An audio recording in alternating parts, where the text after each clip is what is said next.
नमस्कार, मैं जितेंद्र चतुर्वेदी। प्रधानमंत्री नरेंद्र मोदी ने कांग्रेस की अगुवाई वाले विपक्ष को कहीं का नहीं छोड़ा। आलम यह है कि जो मुट्ठी भर जमीन उनके लिए बची थी वह भी जो नरेंद्र मोदी ने दांव चला है उसके बाद अब खिसकती हुई नजर आ रही है। सवाल यह है कि वो दांव क्या है, तो उस दांव पर तो हम लोग बात करेंगे, लेकिन ये जो कवायद शुरू हुई थी उस पर भी एक बार की गौर कर लेते हैं। तभी ये समझ में आएगा कि उस जो कवायद शुरू हुई थी उस कवायद के भीतर कैसे हलचल पैदा हो गई और वो विपक्ष जो संविधान की दुहाई देता था वो कैसे एक्सपोज हो गया और वो दांव को लेकर लोगों को क्या राय है जिसने कांग्रेस की अगुवाई वाले विपक्ष का दम फुला दिया। तो ये तीन चीजें हैं जिस पर हम लोग एक एक करके बात करेंगे, लेकिन पहले उस ताने बाने को देख लेते हैं जो विपक्ष ने कांग्रेस की अगुवाई में बुनना शुरू किया था। तो उसकी आप एक तरह से कहें कि वैसे तो प्रारंभ अगस्त 2022 में ही हो गया था, लेकिन बड़ा ढुलमुल रवैया था उसमें कांग्रेस का।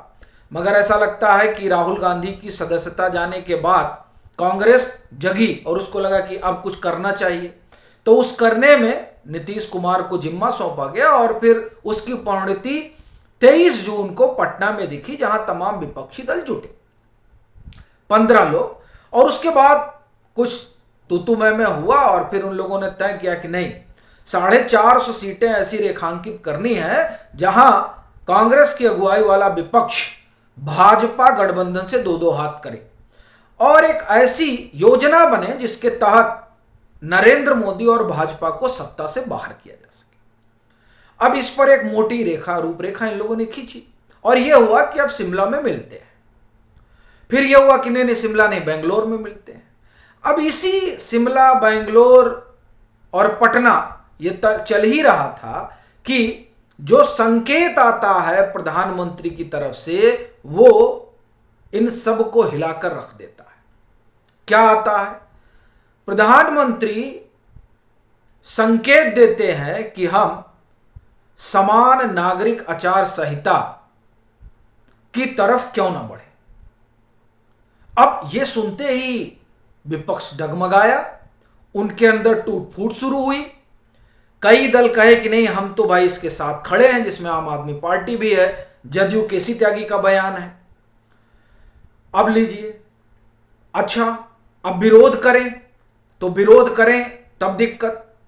एक तो जो विपक्ष जुट रहा था उसके अंदर भेद, मतभेद, कि कुछ लोग साथ खड़े हैं, कुछ शांत हो गए, कुछ बोल ही नहीं रहे हैं। अच्छा, बोले कैसे? अगर बोल देंगे कि हम साथ नहीं खड़े हैं तो ये जो संविधान बचाने की दुहाई दे रहे हैं वो वाला उनका एजेंडा तो फेल हो जाएगा। क्योंकि आपको तो ख्याल होगा ही, राहुल गांधी और पूरी कांग्रेस और तमाम विपक्ष के नेता ये कह ही रहे हैं कि संविधान खतरे में आ गया है।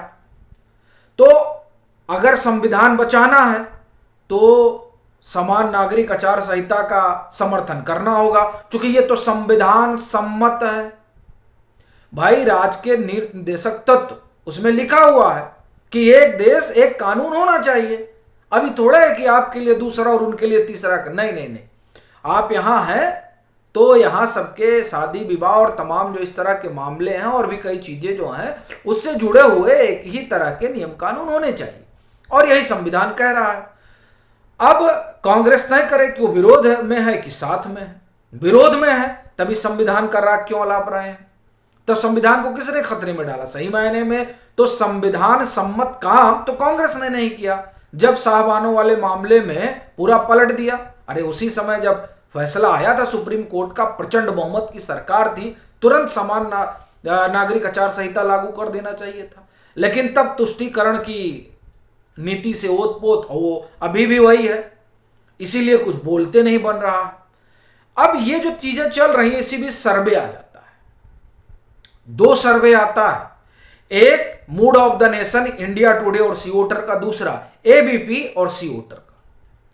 अब ये जो मूड ऑफ द नेशन है इंडिया टुडे और सी वोटर का, इसमें ये लोग राय लेते हैं कि क्या ये समान नागरिक आचार संहिता लागू हो जानी चाहिए। 69% लोग कहते हैं एकदम लागू होनी चाहिए। अब लीजिए, अब कांग्रेस साथ में खड़ी हो या विपक्ष में खड़ी हो, ममता बनर्जी साथ खड़ी हो या विपक्ष में खड़ी हो, राजद साथ में जाए या खिलाफ जाए, अखिलेश यादव साथ आए कि खिलाफ जाए, केसीआर साथ आए कि खिलाफ जाए, स्टालिन साथ रहे कि खिलाफ जाए, सीताराम येचुरी साथ आए कि खिलाफ जाए, बहन मायावती समर्थन करें या विरोध में जाए, ये इन लोगों के सामने प्रश्न खड़ा हो गया। 70% लोग कह रहे हैं कि नहीं, ये आना चाहिए। सी वोटर ने जो सर्वे किया एबीपी के साथ मिलकर, उसमें उन्होंने पूछा कि क्या 2024 से पहले प्रधानमंत्री ये यूसीसी को लागू कर देंगे। भाई 52% लोगों का मानना है एकदम लागू कर देंगे। ये देखिए, इस तरह का जनमत तैयार हुआ है समान नागरिक आचार संहिता को लेकर। यह भी पूछा गया कि विपक्ष जो विरोध कर रहा है वो सही है या गलत। आप जो है 36% लोगों का मानना है कि नहीं, जो लोग विपक्ष जो विरोध कर रहा है समान नागरिक आचार संहिता का वो ठीक है। लेकिन 53% लोगों का कहना है कि ये जो विरोध ये लोग कर रहे हैं ये गलत है। अब लीजिए, यानी विपक्ष जो है वो, और खास तौर से कांग्रेस की अगुवाई वाला विपक्ष, वो गहरे संकट में है। उसको लगा था कि जाति का कार्ड खेला जाएगा, तुष्टीकरण का तड़का लगाया जाएगा, और इन तमाम चीजों के जरिए जो मंडल पार्ट 2 की तैयारी थी उसके माध्यम से नरेंद्र मोदी के अवैध किले को भेज दिया जाएगा।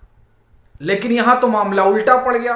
वो जाति जाति खेल रहे थे, यहां नरेंद्र मोदी ने हिंदुत्व का कार्ड खेल दिया।